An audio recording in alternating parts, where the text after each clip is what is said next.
Capítulo 16. Guerra ruso-parpaldiana, parte 1. Mientras tanto. Base de la Fuerza Aérea de Parpaldía, sur de Estirant. En la base aérea de Parpaldía, al sur de la región de Estirant, reinaba una actividad frenética. Era el momento de preparar las patrullas rutinarias ante la creciente tensión con Rusia. La base estaba en alerta máxima para enfrentar cualquier amenaza de invasión. Varios jinetes de Wyvern comenzaban a montar sus bestias. Entre ellos, un hombre fue llamado a voces. Comandante Delius. El hombre se giró hacia el origen de la voz. Oh, Pucarate, ¿cómo estás? Bastante bien. Estoy emocionado por montar una de nuestras variantes más avanzadas, señor, respondió Pucarate, un veterano famoso por sus habilidades en combate. Delius era el comandante del 2 Escuadrón de la 18 División de Caballeros Dragón, la primera unidad en recibir la variante más avanzada. El Wyvern Overlord. ¿Listo para la patrulla? Preguntó Delius. Ajaja, por supuesto. Con este Wyvern, siento que podría derribar esos aviones rusos con facilidad, exclamó Pucarate con entusiasmo. Su experiencia sería vital para enfrentar a los aviones rusos que, según se sospechaba, provenían de Mu. Delius y Pucarate salieron a la pista. Delius montó su Wyvern Overlord, ajustó sus correas, comprobó su equipo y levantó el pulgar hacia el personal de tierra. Al despegar, observó la hermosa vista nocturna de Estirant y juró proteger el imperio con su vida. En la madrugada, el cielo estaba despejado y soplaba una brisa fresca. A unos 300 kilómetros al sur de la capital, un enorme objeto blanco con un gran disco giratorio surcaba el aire. Era un avión de alerta temprana Beriev A-50U de la Fuerza Aérea Rusa. Su radar detectó casi 20 objetos voladores al sur de la capital, enviando la información en tiempo real a las unidades de ataque. A 100 kilómetros al norte de la UAX, volaban cazabombarderos Su-34 cargados de bombas y misiles aire-superficie, escoltados por cazas de superioridad aérea Su-27 y Su-30 SM-2, cuya misión era aniquilar los escuadrones de Wyverns. Más atrás, otros Su-27 SM-3, Su-30 SM-2 y MiG-29 SMT avanzaban a velocidad subsónica hacia la base militar al norte de la capital. Informe. 20 objetivos detectados a 100 kilómetros de nuestra posición. Confirmados como Wyverns de Parpaldía. Anunció un operador de la UAX. Entendido. Contacten a todas las unidades para iniciar el ataque. La orden de radio se repitió una y otra vez. Inicien el ataque. Inicien el ataque. De las alas de los Su-30 y Su-27 se desprendieron los misiles Vimpel R-77. Estos proyectiles aire-aire de alcance medio volaron a Mach 4 hacia los Wyverns Overlord. Con este lanzamiento, los tambores de guerra habían comenzado a sonar. Espacio aéreo al sur de Estirant. Los 20 Wyverns Overlord del 2 Escuadrón patrullaban tranquilamente. Capitán, sobre el enemigo, comenzó Pucarate por comunicación mágica. Si los informes son ciertos, Rusia nos atacará con máquinas de Mu. Pero siento que nuestras pérdidas en las últimas batallas han sido demasiado grandes. Los superiores no responden preguntas, solo dicen que están ocupados. ¿Qué opina usted? Es cierto que el alto mando parece distante, pero ¿qué enemigo podría ser peor que Mu? ¿El antiguo imperio mágico o el sacro imperio milicial? De repente, un subordinado gritó. Esperen. ¿Qué es eso? En el cielo azul aparecieron unos puntos negros que crecían a una velocidad aterradora. Eran objetos voladores que se dirigían directamente hacia ellos. Maldición. Ataque enemigo. Rápido, esquiven. Gritó Delius por instinto. Los caballeros intentaron maniobrar, pero los objetos giraron tras ellos. Nos están siguiendo. Los misiles R-77, con sus sistemas de búsqueda de calor, impactaron de lleno en los Wyverns. Las explosiones desintegraron instantáneamente a las bestias y a sus jinetes. Los 30 misiles lanzados alcanzaron todos sus objetivos. Los Wyverns Overlord, la respuesta de Parpaldía a la tecnología de Mu, cayeron sobre Estirant como una lluvia de sangre y carne. Estirant, capital imperial. Las explosiones despertaron a la ciudad. Los ciudadanos que miraron al cielo vieron con horror cómo la fuerza más poderosa del imperio caía en pedazos. Trozos de alas, garras y cuerpos humanos llovían sobre las calles. Ataque enemigo. Corran. El pánico se desató. Poco después, el estruendo de los motores Y desgarró el aire. Varios objetos con forma de flecha pasaron a baja altitud. El estallido sónico de sus motores fue tan potente que rompió los cristales de las casas. ¿Qué está pasando? Gritaban las mujeres mientras los niños lloraban de terror. Segundos después, los misiles de crucero lanzados por los aviones rusos empezaron a impactar en infraestructuras clave y centros de mando. El humo y el fuego se alzaron sobre la ciudad que una vez fue el orgullo de la tercera civilización. Los orgullosos ciudadanos de Parpaldía ahora corrían como hormigas asustadas, rogando no ser aniquilados por el oso rojo del este, base de la Fuerza Aérea, norte de Estirant, minutos antes del ataque. Pai, una hechicera, monitoreaba el radar de detección mágica. ¿MMH? ¿Qué es esto? Vio que los puntos de los Wyverns aliados empezaron a moverse de forma errática. Antes de que pudiera informar, 10 puntos desaparecieron de golpe. ¿Qué significa esto? Los han derribado. Gritó Pai. Emergencia. 20 Wyverns del 2 escuadrón han desaparecido del radar. Escuadrón 3, despegue de emergencia. No detecto objetos enemigos en el radar, deben ser máquinas de Mu. Apenas terminó de dar la orden, 3 o 4 explosiones sacudieron la base. El edificio vibró tan fuerte que los equipos cayeron al suelo. Los operadores empezaron a huir despavoridos. El general Meiga, de las fuerzas de defensa, miró por la ventana tras el aterrador estruendo. ¿Qué demonios está pasando aquí? Entonces, un corresponsal gritó de inmediato a Meiga. Comandante. Tenemos informes de que el 2 escuadrón ha sido destruido y la base ha sido atacada. Meiga quedó en shock de inmediato. ¿Qué? ¿Cómo es posible? Están equipados con Wyverns Overlord. No deberían ser derrotados tan fácilmente. Espera, podría ser. No, no pueden ser ellos, esto no es obra de Rusia, ¿verdad? Luego, pudo escuchar varias explosiones y ver humo saliendo de diversos puntos de la base. Las llamas se elevaban a gran altura y se podían ver cráteres por doquier. Numerosos cadáveres de Wyverns y soldados de Parpaldía yacían esparcidos, mientras los soldados gravemente heridos eran evacuados de inmediato a lugares seguros. Muchos edificios importantes habían quedado reducidos a escombros. Meiga, al ver esa escena aterradora, solo pudo abrir la boca, paralizado por el miedo. Maldición. Quiero que los escuadrones restantes despeguen de inmediato. Exclamó Meiga. De pronto, los pocos Wyverns Overlord que quedaban se prepararon para el despegue, hasta que escuchó un sonido proveniente del cielo. ¿Qué es eso? Dijo Meiga. Todos los caballeros miraron hacia el cielo, buscando el origen de aquel estruendo. Allí, pudieron ver cazas rusos Su-27 y Su-30 sobrevolando, preparándose para el bombardeo. Acto seguido, los aviones rusos lanzaron bombas de racimo RBK-500. Estas bombas tenían la función de destruir las pistas de aterrizaje y los edificios de forma simultánea. De vuelta en tierra, Meiga, aún en pánico, dio órdenes a las tropas restantes para lanzar un contraataque inmediato. A todas las tropas restantes. A sus estaciones de combate de inmediato. Esto no es un simulacro. Repito. Esto no es. Sin embargo, sus palabras fueron interrumpidas al escuchar un sonido de trueno cruzando el cielo. Meiga miró hacia arriba y vio objetos con forma de flecha y estelas de fuego volando velozmente sobre la base. Estaban soltando algo de color negro. ¿Qué es eso? Se dio cuenta demasiado tarde cuando el sonido de una explosión masiva golpeó el suelo. Maldición. El enemigo está bombardeando. Meiga intentó cubrirse y escapar del bombardeo en alfombra de los aviones rusos. ¿A dónde vamos? ¿Dónde debo esconderme? Son demasiados. Finalmente, Meiga fue alcanzado por la explosión de una bomba de racimo rusa, muriendo en el acto junto con los soldados que estaban en la base. Mientras tanto, en el cielo, varios Su-27 y Su-30 dieron vueltas sobre la base. Tras considerar que su misión había terminado, volaron de regreso a la base militar rusa en Altaras, para reabastecerse de municiones y combustible para la siguiente fase del ataque. A pocos kilómetros al sur de Estirant. En la parte sur del cielo de Estirant, un convoy de cazas rusos compuesto por Su-30 SM-2, Su-27 SM-3, MiG-29 SMT, Su-34 y Tu-95 MSM volaba en formación para lanzar un bombardeo masivo contra las bases e infraestructura crítica de Parpaldía. Sin perder tiempo, los aviones lanzaron sus misiles de crucero, disparados fuera del alcance visual de las tropas de Parpaldía. Estirant, la capital imperial. Tras el ataque aéreo contra varias bases militares, todos los ciudadanos del imperio corrían para evacuar lo antes posible y protegerse del siguiente ataque. Se escucharon nuevas explosiones. Veían constantemente objetos con forma de flechas pequeñas surcando el cielo sin detenerse, y si uno de esos objetos golpeaba algo en tierra, explotaba causando daños masivos. ¿Qué es eso ahora? Al sur, vi que mataron a un caballero dragón.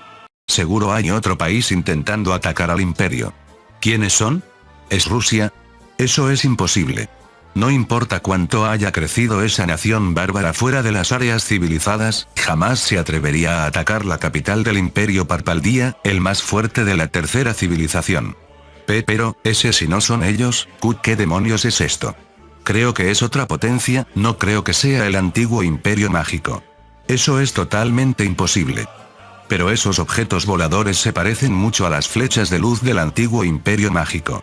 No hacía falta decirlo, los habitantes ya miraban hacia la dirección de la explosión devastadora.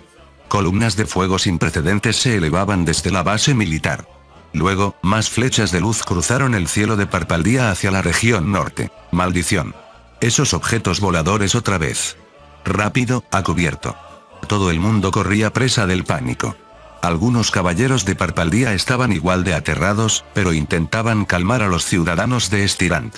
Las explosiones se sucedían una tras otra. Los niños lloraban de miedo. Mamá, tengo miedo. Todos. Por favor, mantengan la calma y caminen con orden. Gritaba uno de los caballeros. ¿Cómo vamos a estar tranquilos? Nos están atacando y bombardeando a ciegas. ¿Dónde está nuestra fuerza aérea? Gritaba un habitante, y el resto se unió al reclamo. Es cierto. ¿Dónde está nuestra fuerza aérea? ¿Dónde están nuestros wyverns? Dios. Ayúdanos. La gente gritaba y se echaba la culpa unos a otros mientras intentaban huir de Estirant. Estaban decepcionados de sus militares, que no ofrecían ningún contraataque significativo. De pronto, escucharon un rugido desde lo alto. Ahora eran muchos estruendos juntos. Todos miraron al cielo y se quedaron paralizados de terror, como si vieran monstruos horribles listos para destruir su ciudad. ¿Qué es eso? Es un monstruo. En el cielo, 3 Tu-95 MSM volaban en formación. Se escuchaba el rugido de sus motores turbohélice mientras dejaban estelas blancas tras sus alas. Eran mucho más grandes que los aviones anteriores, ya que se trataba de bombarderos estratégicos. Poco después, surgieron nuevos sonidos de trueno y objetos con forma de flecha con 2 estelas de fuego volaron velozmente a baja altitud sobre Estirant. El ruido de los motores jet rompió los cristales de las casas y aumentó el pánico de los ciudadanos. Maldición. Son ellos, corran. La gente se empujaba para huir. Algunos caían y eran pisoteados por la multitud. No importaba si eran mujeres o niños, todos tenían un solo objetivo: sobrevivir a la furia del Uranos del Este. Los caballeros de Parpaldía no podían contener a la masa que huía desesperada. Incluso algunos soldados murieron pisoteados. En el cielo, los 3 Tu-95 MSM sobrevolaban la capital. Dentro de uno de ellos, el copiloto grababa la caótica escena de Estirant. El fuego y el humo se elevaban por doquier mientras otros cazas rusos bombardeaban simultáneamente. El piloto de uno de los Tu-95 MSM habló: alcanzaremos el punto de descarga en breve. Debajo de ellos se encontraban varias fábricas consideradas críticas para el ejército de Parpaldía. Va, Odín, suéltenlas. Las bombas de racimo rusas cayeron desde los Tu-95 MSM, impactando directamente en las fábricas. Las explosiones se sucedieron en cadena. Al parecer, los proyectiles golpearon zonas inflamables, destruyendo casi todas las instalaciones. Tras el ataque, el escuadrón de bombardeo viró para regresar a su base para reabastecerse. Después del bombardeo, un avión de reconocimiento ruso, el Tupolev Tu-214R, sobrevoló la capital imperial para evaluar los daños. El Tu-214R es una plataforma de inteligencia de señales, SIGINT, y vigilancia de la Fuerza Aérea Rusa. Desde la altura, las cámaras mostraban que donde antes había una base, ahora solo quedaban cráteres. No había señales de movimiento. Los tripulantes observaron que las instalaciones militares y civiles estaban reducidas a escombros. El fuego seguía ardiendo intensamente debido a las estructuras de madera. El suelo estaba cubierto de restos humanos y sangre de soldados y civiles que corrían sin mirar atrás, ignorando si sus seres queridos estaban bajo las ruinas. Para ser honesto, esto me recuerda a las misiones de bombardeo en Siria, dijo un tripulante. Es cierto, aunque disfruto mucho más viendo a estos de Parpaldía siendo aniquilados que en Siria, ya sabes, quizá parezca exagerado desplegar tantos activos después de lo de Siria, pero es satisfactorio ver a estos bastardos llorando, comentó otro. Espero que los medios no graben esto. Como siempre, el gobierno censurará estas imágenes. Sí, y nuestra misión terminó. Ya no quedan edificios militares ni instalaciones gubernamentales. Todos han sido destruidos. Estirant, la que alguna vez fue la ciudad orgullo de Parpaldía y prueba de su poder en la tercera civilización, no era ahora más que ruinas y un mar de fuego. El avión continuó su vuelo, recolectando inteligencia para el resto de las fuerzas rusas. Mientras tanto, en el Mar del Sur, en la región marítima meridional, un total de 10 buques de guerra de la flota del norte de la Armada rusa navegaban por el océano.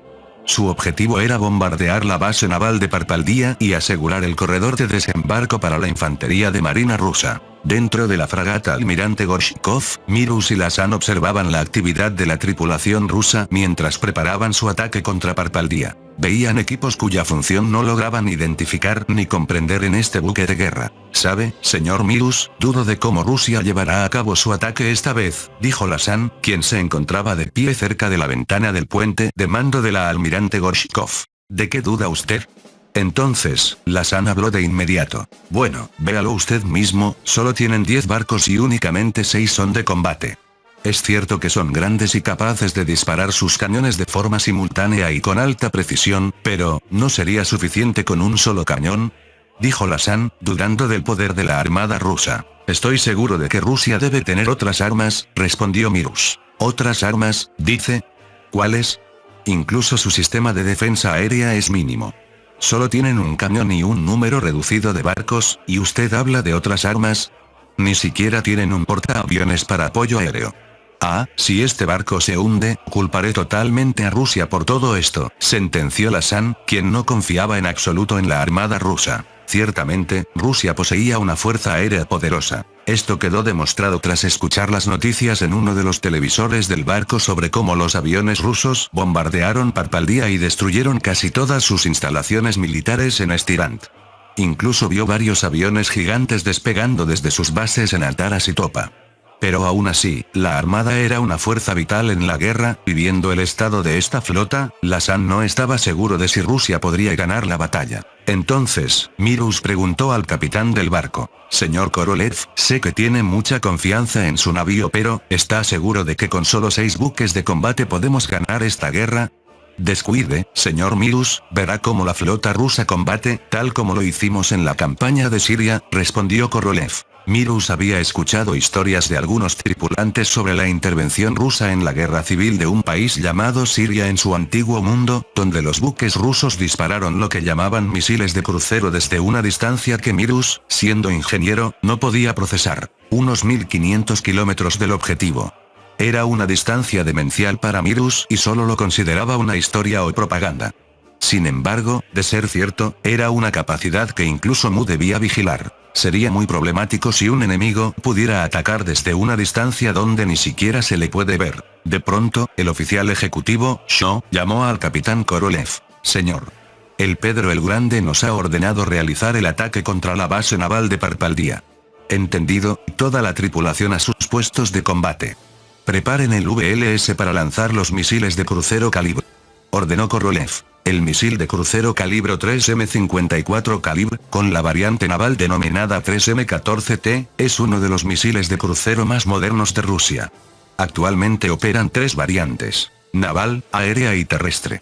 Este misil debutó en la guerra de Siria, cuando buques de la flotilla del Caspio dispararon 26 misiles desde el mar Caspio hacia 11 objetivos del ISIS en Siria. De vuelta a la historia, Mirus y Lassan quedaron atónitos ante la declaración del capitán Korolev. «Señor Korolev, se ha vuelto loco. Estamos a 1000 kilómetros de la base naval de Parpaldía. ¿Cómo piensa atacarlos?», preguntó Lassan. Pero el capitán Korolev solo dijo: «Miren y observen». Entonces, las compuertas del VLS de la Almirante Gorshkov comenzaron a abrirse. En el puente, Lassan y Mirus miraban con curiosidad qué haría el buque. De repente, el fuego brotó del VLS y algo salió disparado de los tubos. El estruendo asustó a ambos. «¿Qué es eso?», exclamó Lassan sobresaltado. No fue solo uno, sino varios proyectiles que salieron lanzados desde el VLS. Esos objetos con forma de flechas de luz se elevaron al cielo y volaron en dirección a la base naval de Parpaldía. No solo la Almirante Gorshkov disparaba. Su buque gemelo, el Almirante Kasatonov, también lanzaba misiles calibre. Mirus y Lassan observaban los segundos del lanzamiento por primera vez, asombrados. Mirus no podía creer que vería un arma tan única y extraordinaria en su vida. Salió de su trance cuando Lassan volvió a gritar: «¡Es señor Mirus! Algo está saliendo del mar». Mirus miró hacia afuera y, efectivamente, desde el puente vieron algo emerger de las profundidades marinas y elevarse hacia el cielo en dirección a la base de Parpaldía. Esos objetos eran idénticos a los disparados por el buque donde se encontraban. ¡Maldición! ¿Qué demonios es eso?, dijo Mirus atónito. El capitán Korolev se acercó a ellos mientras observaban el lanzamiento de los calibres desde debajo del mar. Parece que nuestros submarinos también están participando en esta operación. No es común que lo hagan, comentó Korolev con total tranquilidad. Al oír esto, Mirus y Lassan volvieron a quedar en shock. ¿SS submarino?, tartamudeó Lassan. En ese momento recordaron el libro que leyeron, el cual mencionaba que el ejército ruso tenía naves capaces de sumergirse llamadas submarinos, las cuales portaban torpedos para hundir barcos enemigos. Pero este caso era distinto. El submarino estaba lanzando algo similar a lo que disparaba el buque de superficie. Lo cual significaba: «No me diga que los submarinos rusos pueden atacar objetivos en tierra firme», dijo Mirus mientras sudaba frío. Empezó a imaginar un escenario de guerra entre Rusia y Mu. Si Rusia poseía naves sumergibles capaces de atacar el territorio continental de Mu, estos no tendrían forma de reaccionar ni de cazarlos. Mirus y Lassan se estremecieron de horror. Solo esperaban que un poder tan demente no se volviera contra ellos de la misma forma que contra Parpaldía. Costa de Estirant. Base naval de Parpaldía. En el puerto de Estirant, los barcos de Parpaldía que aún quedaban fueron movilizados para enfrentar a la flota rusa. Estas naves eran consideradas el núcleo del poder naval. El cuartel general de la Armada del Imperio Parpaldía se encontraba en esta base, y muchos habrían descrito la vista de todos esos barcos alineados en el agua como algo asombroso o incluso emotivo. El vicealmirante Valus estaba en su oficina mirando por la ventana. Tras recibir los informes de que la base terrestre había sido atacada, ordenó zarpar de inmediato. Los navíos de línea aceleraron sus preparativos. Un tercio de la flota ya estaba en formación, lista para interceptar al enemigo. Habiendo aprendido de batallas previas donde confiaron en su número, esta vez cada barco se mantenía separado para resistir ataques de largo alcance. Valus y el gran estratega Matal confiaban en esta táctica. Los barcos comenzaron a partir. Cada uno era más fuerte, grande y rápido que el promedio en este mundo. La armada más poderosa de la tercera civilización, la flota principal del Imperio Parpaldía, zarpaba para defenderse del ataque ruso. «Espero que esta estrategia funcione bien», murmuró Valus. Mientras tanto, en el puerto, Kirgaya, empleado como trabajador temporal, limpiaba los alrededores del muelle. «Oye, tú. Tiraste basura ahí. Limpiar es fácil y sencillo, así que asegúrate de hacerlo bien». «Lo siento mucho». Kirgaya seguía trabajando bajo el abuso verbal de un soldado de bajo rango. Era patético. Se sentía miserable. Miró hacia el cuartel general de la armada. Ese hombre, él lo logró. Sintió que sus ojos se humedecían al recordar la reunión de clase del otro día. Valus se había presentado revelando que era un alto oficial. Durante sus días de estudiantes, él y Valus fueron rivales. Sus notas y aptitudes físicas eran casi iguales. Él solo estaba un poco atrás. Pero esa pequeña diferencia se acumuló con el tiempo hasta volverse abismal. Ahora sentía que la diferencia era como el sol y la luna, el cielo y la tierra, un dios y un insecto. Kirgaya recordó las palabras del vicealmirante Valus cuando surgió el tema de morir en combate. Ajaja. Es imposible que un vicealmirante de una superpotencia que nunca pisa el frente muera en batalla. Si eso ocurriera por cualquier razón que no fuera un asesinato, en mi agonía, lamentaría la destrucción del mismísimo Imperio Parpaldía. Alguien que lo tiene todo en su mano, y alguien que dejó que todo se le escapara entre los dedos. Se lamentaba por lo absurdo de la vida. De repente, invadido por una sensación extraña, Kirgaya miró al cielo. Tenía una vista tan aguda que podía ver objetos a gran distancia. ¿Qué es eso? En el cielo, varios objetos se aproximaban a una velocidad extrema. Pasaron justo por encima de él, dirigiéndose al cuartel general de la armada. Comprendió de alguna manera que el imperio estaba bajo ataque. El vicealmirante Valus podía ser su rival, pero también era un buen amigo. Estaba orgulloso de él. Kirgaya miró hacia el cuartel general, preocupado por Valus, y sintió la necesidad de gritar: «Valus. Al segundo siguiente, los misiles de crucero alcanzaron el edificio, generando un destello cegador y un estruendo ensordecedor. El imponente cuartel general de la Armada y toda su lujosa decoración fueron devorados por un incendio masivo. Aunque al principio parecía resistir las explosiones, el edificio terminó desintegrándose en pedazos, sin dejar rastro. El Imperio Parpaldía, que gobernaba a otras naciones a través del miedo, vio como uno de sus símbolos de terror, su cuartel general naval, era destruido mientras el sonido de la devastación resonaba en toda Estirant. No fue solo uno, hubo múltiples explosiones. Aquellos objetos también impactaron contra los barcos que se preparaban para atacar a la flota rusa. Los poderosos y majestuosos buques de Parpaldía no eran ahora más que madera flotante. El caos no terminó ahí. En cada barco cundió el pánico y comenzaron a chocar entre sí. El fuego se propagaba de una nave a otra mientras los marineros intentaban salvarse de sus barcos hundiéndose. Luego, ocurrió un nuevo ataque que impactó directamente en el depósito de municiones de la base, haciéndolo estallar hasta formar una nube de hongo considerablemente grande. La gente gritaba de terror y los soldados supervivientes evacuaban a sus compañeros heridos entre cadáveres de soldados de Parpaldía esparcidos, con sus cuerpos destrozados o calcinados. Kirgaya tuvo la certeza de que Balus había muerto en aquel edificio debido al impacto directo de esos objetos. Corrió con todas sus fuerzas para salvarse, sin saber quién los atacaba ni qué armas usaba el enemigo. De repente, una explosión golpeó el suelo muy cerca de su posición. Ga. Fue lanzado por los aires con violencia. Al caer, su visión comenzó a nublarse, sus oídos zumbaban y el humo cubría su cuerpo. Podía escuchar débilmente gritos de auxilio y órdenes de evacuación, pero no sentía sus piernas ni parte de su cuerpo. Kirgaya intentó arrastrarse para salir de aquel infierno. Por suerte, un soldado lo vio y lo ayudó a ponerse de pie. «Rápido, muchacho. Tenemos que salir de aquí», exclamó el soldado. Agradeció estar vivo, aunque solo podía lamentar el trágico destino de su amigo Balus. Estaba aterrado y en shock al ver que la poderosa Parpaldía estaba siendo bombardeada sin piedad por un enemigo desconocido. Tras el ataque de 30 misiles de crucero calibre y otros misiles antibuque rusos, la armada de Parpaldía perdió casi toda su flota más fuerte, con un saldo de más de 300.000 muertos en la ofensiva. Flota del norte de Rusia. Fragata Almirante Gorshkov.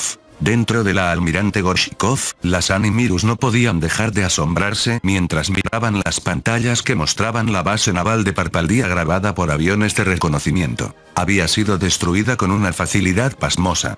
Al principio, ambos se mostraron escépticos ante las tácticas navales rusas, pero ahora comprendían que Mu no era nada comparado con Rusia. El poder de los misiles de crucero con alcance de miles de kilómetros, los submarinos capaces de lanzarlos y el poder destructivo de estas armas los hicieron estremecer de horror.